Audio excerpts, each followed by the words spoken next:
Assalamualaikum warahmatullahi wabarakatuh. Nama saya Septo Revalino. Di sini saya akan mengajarkan ataupun saya akan membicarakan tentang bab 5 atau yang kita pelajari yaitu tentang teman-teman bisa tahu dan membuka buku Peradaban Islam pada Masa Modern. Jadi teman-teman, peradaban Islam dalam modern ini banyak sekali sejarahnya dan perjalanannya bagi teman-teman yang tidak tahu. Dan pada awalan pertama yang penemuan yang paling besar itu di perjalanan pertama yang pertama itu ada namanya Muhammad Ali Pasha, lahir pada tahun 1765 sampai 1849 Masehi. Nah, ini adalah salah satu tokoh yang paling penting bagi umat Islam ya.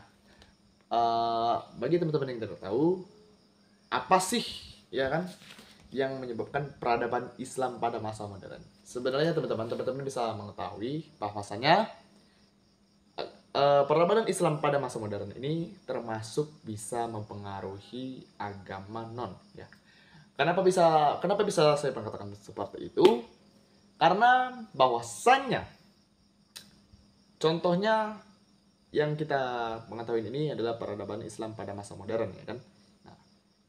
Islam pada masa modern ini sangat berpengaruh. Ya, sangat berpengaruh. Contohnya apa?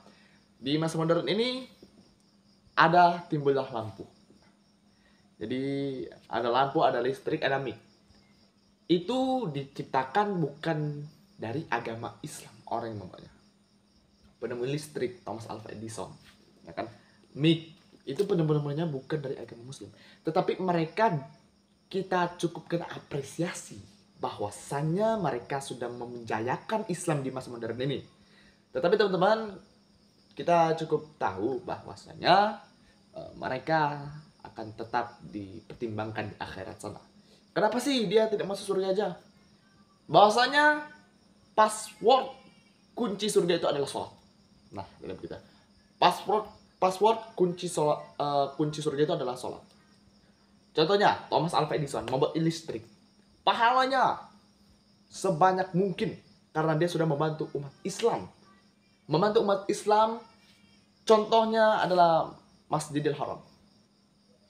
Masjid termegah di dunia, ya kan? Tempat hajinya di seluruh dunia. Itu lampu di mana-mana, listrik di mana-mana, mikrofon mendengarkan di mana-mana. Itu penemunya bukan agama Islam yang tadi saya jelaskan, teman-teman ya. Itu agama Kristen, non-Muslim. Nah, Thomas Alva Edison itu akan dipertimbangkan lagi di akhirat. Karena apa? Oke, pahala kamu ada. Mana passwordnya? Passwordnya apa? Passwordnya sholat. Dia mempunyai pahala sebanyak mungkin karena sudah membuat Muslim jaya di masa modern ini. Tapi mereka bilang, mana passwordnya? Nah, mana passwordnya? Sholat. Tidak ada. Sholat adalah kunci dari segala kunci dari kehidupan dan di akhirat. Titik ataupun penyembahan tertinggi agama Islam adalah sholat. Ya kan? Tetapi ada juga sholat yang tidak diterima oleh Allah Subhanahu wa Ta'ala. Itu yang pertama. Dan kita lanjut aja langsung menjelaskan di peradaban Islam pada masa modern ini, teman-teman semua. Oke. Jadi teman-teman sudah mengetahui yang saya jelaskan tadi, bahwasanya peradaban Islam pada masa modern ini cukup luas, ya, cukup membantu orang-orang non, membantu kita. Tetapi yang saya jelaskan ini adalah tentang peradaban Islam pada masa modern. Contohnya adalah penemuan-penemuan. Oke, teman-teman bisa melihat di halaman 295. Halaman 295 ini adalah contoh Islam pada masa modern. Ciri-ciri tokoh-tokoh Islam pada masa modern, teman-teman semua. Oke, teman-teman bisa melihat ini. Oke, yang pertama saya akan jelaskan satu-satu. Muhammad Ali Pasha, lahir 1765 sampai 1849 Masehi. Terus lanjut lagi. Rifa'ah Baidawi Rafi'at Al-Tahtawi, lahir 1801 sampai 1873. Lanjut lagi. Jamaluddin Al-Afghani, 1800 38 sampai 1897 Masehi. Lanjut lagi, Muhammad Abduh lahir 1849 sampai 1905 Masehi. Rashid Ridha 1865 sampai 1935 Masehi. Sultan Mahmud II 1785 sampai 1839 Masehi. Muhammad Iqbal 1877 sampai 1938 Masehi. Kiai Haji Ahmad Dahlan 1868 sampai 1923 Masehi.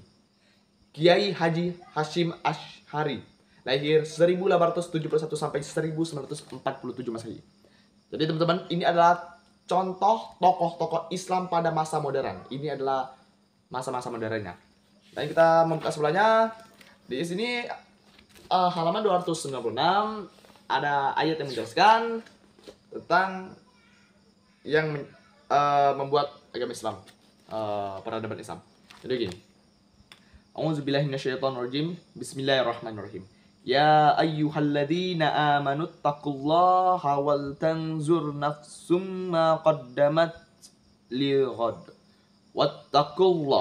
Wattaqullaha innallaha khabirum bima ta'malun. Wa la takunu kalladzina nanusallaha fa'ansahum anfusahum. Ulaika humul fasiqun. La yastawi ashabun nari wa ashabul jannah.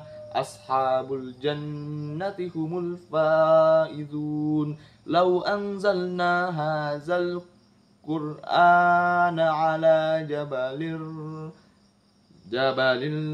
la ra'aitahu khashi'an mutasaddi'an min khasyatillah. Wa tilkal amsalun nadribuha linnasi la'allahum yatafakkarun. Nah, itu adalah Quran surah Al-Hasr 59 18 sampai 21. Nah, jadi kepada teman-teman semua, itu adalah surat-surat ataupun surat yang mencontohkan ataupun yang menjelaskan tentang kebaikan di dunia ini. Nah, dan Islam, saya menyampaikan juga Islam dan peradaban. Nah, jadi begini. Islam dan peradaban. Islam menampilkan peradaban baru yang esensinya berada dengan peradaban sebelumnya. Peradaban yang ditinggalkan Nabi Muhammad SAW. Nabi Muhammad SAW. Misalnya, jelas sangat berbeda dengan peradaban Arab di zaman jahiliyah. Dengan demikian, Islam telah melahirkan revolusi kebudayaan dan peradaban.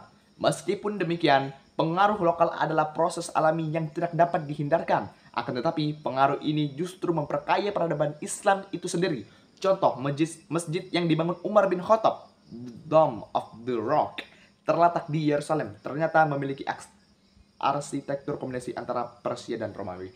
Nah, jadi begini teman-teman, yang saya sudah jelaskan kepada teman-teman tadi, bahwasanya Islam berdiri, itu kita mencontoh yang baik dari agama, bukan dari agama Islam. Kita mencontoh yang baik.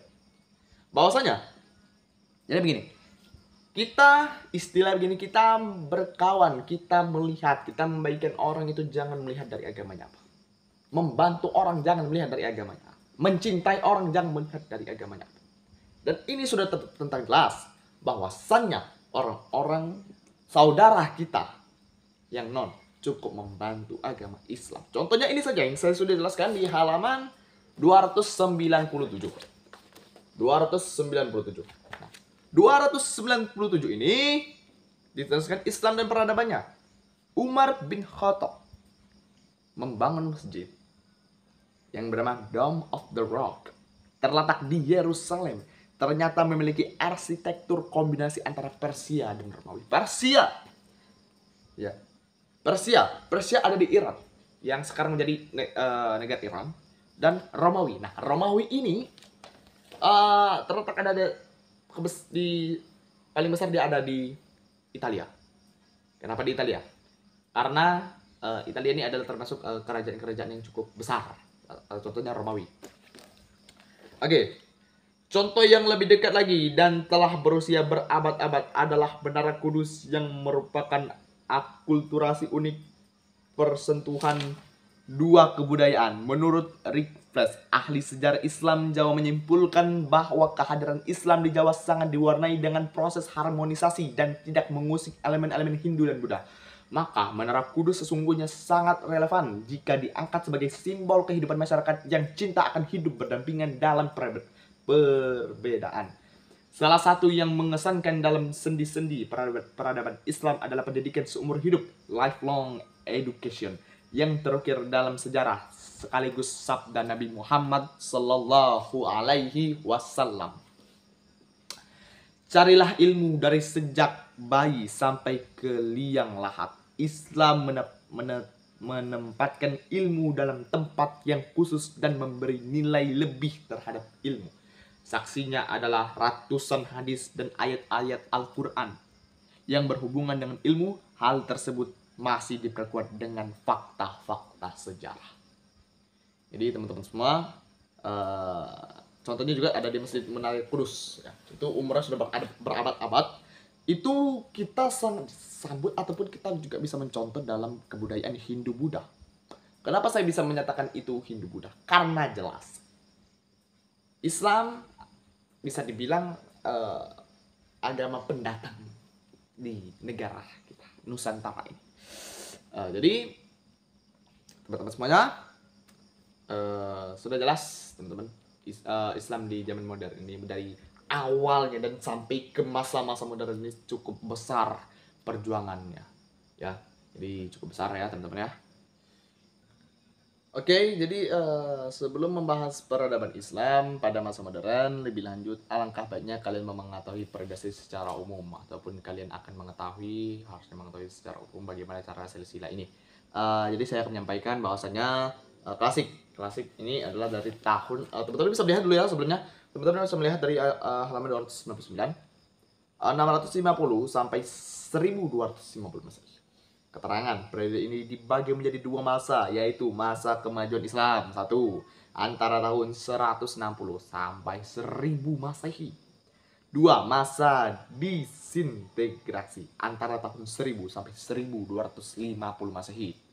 Terus pertengahan tahunnya 250 sampai 1500 Masehi. Periode ini dibagi menjadi dua, yaitu masa kemunduran 1 antara tahun 1250 sampai 1500 Masehi, dan masa ketiga kerajaan besar antara tahun 1500 Masehi sampai 1800 Masehi. Kerajaan besar disebut adalah Utsmani di Turki ataupun Utsmani di Turki, Safawi di Persia, dan Mughal di India. Modern ini 1800 Masehi sampai sekarang kita bisa menarik nafas karena Allah Subhanahu wa taala. 1800 Masehi sampai 2025 ini. Sebenarnya periode ini adalah masa kebangkitan Islam. Ini adalah kebangkitan Islam. Bahwa tidak tahu kenapa kebangkitan Islam. Kebangkitan Islam inilah kita harus bersyukur kepada Allah Subhanahu wa taala. Karena apa?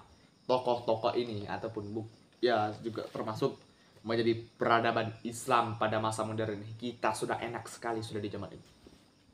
Islam benar-benar jaya di tahun ini, bukan di masa ini. Memang kita tahu peradaban Islam pada masa modern ini ada banyak kendalanya, terutama itu saudara kita, orang tua kita yang ada di Palestina. Saya juga turut berduka cita. Dari awal Oktober 2023 bukan awal Oktober, dari akhir Oktober sampai sekarang, bahkan sampai sekarang ada, alhamdulillah sudah merdeka ya Palestina, hari kasih lagi. Tapi kita doakan semoga Palestina kedepannya akan menjadi lebih baik. Okay. Jadi sudah sangat berat, dan adalah strategi kondisi Islam pada masa modern. Ini teman-teman harus tahu. Jadi saya akan menjelaskan sebagaimana pendapat pakar studi Islam Profesor Dr. Haji Harun Nasution bahwa Islam pada masa modern dimulai dari tahun 1800 sampai sekarang. Untuk mengawali pembahasan ini, alangkah baiknya kalian memahami tentang ini. Bagaimana kondisi umat Islam pada awal periode tersebut. Teman-teman harus mengetahui bagaimana peradaban Islam ini awalnya sampai sekarang ini, bagaimana cara penyebarannya. Dan di awal periode ini, kondisi dunia Islam secara politis berada di bawah kendali kolonial. Pada saat itu di Eropa mengalami kemajuan dan ilmu pengetahuan. Di antara kemajuan adalah dengan adanya penemuan mesin uap yang kemudian melahirkan revolusi industri di Eropa, semakin menetapkan kemajuan teknologi, perlengkapan, dan militer berkembang pesat, sehingga Eropa menjadi penguasa lautan dan bebas melakukan kegiatan ekonomi dan perdagangan dan dari ke seluruh dunia tanpa mendapatkan hambatan berarti dari lawan-lawan mereka. Bahkan satu demi satu negeri Islam jatuh kekuasaannya dengan negeri jajahan. Dulu teman-teman bisa melihat, kalau bisa dibilang Islam dulu lebih kuat dari bangsa Eropa, bangsa Islam. Jadi begini, dulu ada satu ilmuwan di zaman itu, umat Islam, doktor yang di sana sudah melakukan perbedahan manusia di zaman itu. Di zaman itu tidak ada yang tahu bagaimana peradaban itu. Orang sudah membelah ataupun membedah orang dan menyembuhkan. Kita harus membedahnya. Itu tidak ada yang tahu. Itu bagaimana bisa? Sementara itu Eropa masih mempercayai ilmu hitam pada masa itu. Dan Islam lah yang memulai duluan tentang perbedahan ini. Silahkan teman-teman tahu kan? Dan menurut saya peradaban Islam dari awal 1800 sampai sekarang itu termasuk luar biasa. Karena apa? Karena menurut saya pemimpin Islam itu yang pertama. Yang kedua, ini adalah penemu-penemu di masa modern ini. Bahwasanya kita cukup tahu peradaban Islam pada masa modern. Banyak sekali penemuan-penemuan yang dari agama Islam. Ya, contohnya ya tadi saya sudah saya jelaskan. Yang pertama, Muhammad Ali Pasha. Saya ceritakan tentang dikit. Nama lengkapnya adalah Muhammad Ali Pasha atau dikenal dengan Pasha atau Muhammad Ali.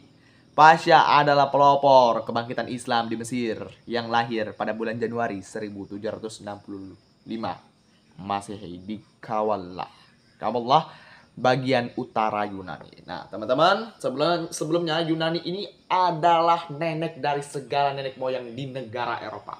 Itu adalah julukan Yunani. Karena apa?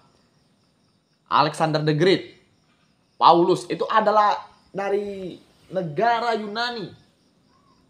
Karena apa? Karena Yunani, sudah saya jelaskan tadi, Yunani adalah nenek moyang dari segala nenek dari negara Eropa. Nah, itu adalah Yunani, teman-teman ya. Yunani. Kita sambung lagi. Ayahnya bernama Ibrahim, Aga dari Turki, termasuk keluarga yang tidak mampu. Karena kondisi tersebut, sejak kecil Pasha bekerja membantu perekonomian keluarganya dan tidak bisa mengenyam pendidikan sebagaimana anak-anak kebanyakan.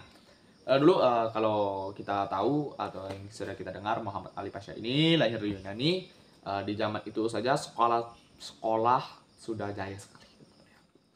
Bagaimana bahwasanya di zaman itu juga orang-orang pintar sangat diperlukan. Nah, orang-orang pintar sangat diperlukan. Karena apa? Karena di zaman itu banyak sekali yang tidak kepikiran. Karena bahwasanya apa? Karena peradaban itu harus memerlukan orang-orang pintar. Sejarah ataupun sejalannya yang kita temukan ini ada peradaban dunia yang harus kita tahu kan. Jadi ini kita lanjutkan. Meskipun begitu, Pasha termasuk anak yang cerdas, pemberani dan gigih dalam bekerja.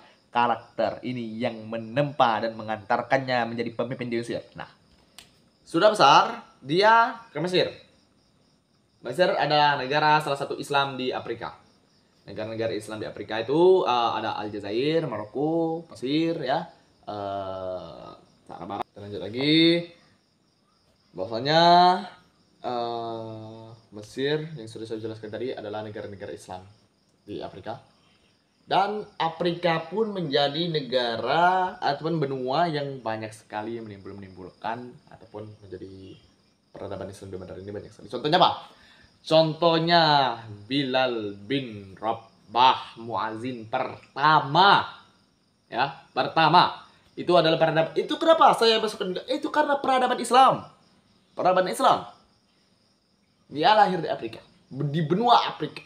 Kalau tidak salah itu di mana ya?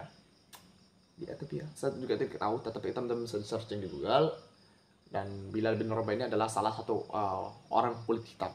Nah, orang kulit hitam. Dan jangan sekali-sekali negro. Nah, karena apa? Saya dulu juga dengar Muhammad Ali. Nah, kita nyambung petinju. Karena apa? Kenapa bang? Nyambung ke Bang Batali. Karena Muhammad Ali adalah orang Amerika berkulit hitam, agama Islam yang membuat abad ke-16, ya, abad ke-16 itu kalau salah, dia menjadi petinju yang ditakuti di seluruh dunia. Kenapa peradaban Islam modern juga termasuk, Pak? Karena begini, peradaban modern dari 1800 sampai sekarang. Kenapa pula petinju? Petinju yang masuk, karena apa? Dia menjadi orang berpengaruh. Orang-orang mengetahui dia agama Islam. Namanya Muhammad Ali. Muhammad Ali menjadi petinju terkenal pada masa itu. Dulu sempat datang ke Indonesia dia. Dan dihebohkan. Muhammad Ali ini adalah, saya juga bisa memasukkan dia menjadi orang berpengaruh peradaban Islam di masa modern. Karena apa? Ada sedikit orang, ataupun mungkin lebih, yang mengetahui Muhammad Ali agama Islam dan masuk ke dalam agama Islam. Itu karena apa? Itu adalah peradaban. Kenapa saya bisa masukkan peradaban? Karena disitulah teman-teman mengetahukan bahwa Islam itu cerah. Karena apa? Karena Islam membudayakan ataupun mengajarkan yang baik dan benar. Kita lanjut lagi. Kemudian pemikiran Muhammad Ali Pasha. Sebelumnya, dia sudah menjadi pemimpin Mesir. Salah satu jasa besarnya adalah berhasil membebaskan Mesir dari kekuasaan Napoleon dari Prancis. Napoleon ini, Bonaparte kalau nggak salah namanya itu. Napoleon adalah salah satu orang paling berpengaruh dan orang paling penting dalam peradaban Prancis.